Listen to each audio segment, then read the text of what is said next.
नमस्कार, मैं वैद्य पल्लवी भिरुड़ आप सबका हमारे सायो आयुर्वेद एंड गर्भ संस्कार यूट्यूब चैनल पर स्वागत करती हूँ। आप सबको मकर संक्रांति की बहुत बहुत शुभकामनाएं। मकर संक्रांति को भारत के अलग अलग राज्यों में अलग अलग नाम से मनाया जाता है, जैसे कि तमिलनाडु में पोंगल नाम से, उत्तर भारत में संक्रांति के नाम से, उड़ीसा में मकर मेला, पंजाब में लोहड़ी और आसाम में भोगल बिहू के नाम से यह त्योहार मनाया जाता है। तो आज इस वीडियो में हम लोग संक्रांति कैसे मनाते हैं और उसका क्या आयुर्वेदिक महत्व है उसके बारे में जानकारी लेंगे। हमारे भारत देश में अनगिनत त्योहार मनाए जाते हैं और हर एक त्योहार का पारंपरिक महत्व होता है, धार्मिक महत्व होता है, भौगोलिक महत्व होता है और उसके साथ साथ आयुर्वेद के अनुसार भी उसका महत्व ग्रंथों में बताया गया है। मकर संक्रांति के दिन सूर्य मकर राशि में प्रवेश करता है और इसी दिन से उत्तरायण की शुरुआत होती है। और आयुर्वेद के जो 6 ऋतु बताए हैं उसमें से शिशिर ऋतु जो ठंडी का हमारा दूसरा महीना है उसकी भी शुरुआत हो जाती है। इस शिशिर ऋतु में वातावरण में ठंडी ठंडी हवाएं चलती रहती है, जिसकी वजह से वातावरण रुक्ष हो जाता है और शरीर के अंदर भी वात का प्रकोप हो जाता है, रुक्षता बढ़ने लगती है। और इसी शिशिर ऋतु में जो हमारा मकर संक्रांति का त्योहार आता है उसमें हम लोग तिल और गुड़ से बने हुए व्यंजन जैसे कि तिल गुड़ के लड्डू या फिर चिक्की या फिर रेवड़ी खाते हैं। इस तरीके के जो मीठे और स्निग्ध व्यंजन होते हैं उनका सेवन किया जाता है। ये जो तिल होते हैं यह उष्णवीर्य होते हैं, स्निग्ध गुण के होते हैं, जिसकी वजह से ये शरीर के अंदर का जो वात है वह कम करते हैं, बल को बढ़ाते हैं।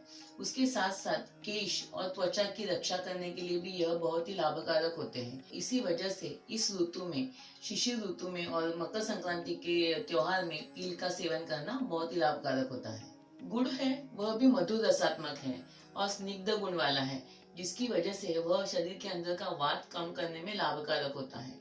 उसके साथ साथ गुड़ में लोह भी बहुत प्रचुर मात्रा में होता है, जिसकी वजह से यह शरीर को बल देने वाला और रक्त की कमी को कम करने वाला होता है। और इसीलिए मकर संक्रांति में गुड़ खाने का भी विधान है। और इसीलिए हमारे पूर्वजों ने तिल और गुड़ से बने हुए व्यंजन यानी कि मिठाइयाँ खाने का रिवाज मकर संक्रांति में बनाया है। और यह मिठाइयाँ हमें खुद अकेले नहीं खानी है, लोगों को बांटनी भी है, जिससे कि हमारे खुद की बॉडी के अंदर का भी स्नेह और मिठास बढ़े और हमारे जो रिश्ते हैं उनके अंदर भी स्नेह और मिठास बढ़ता रहे।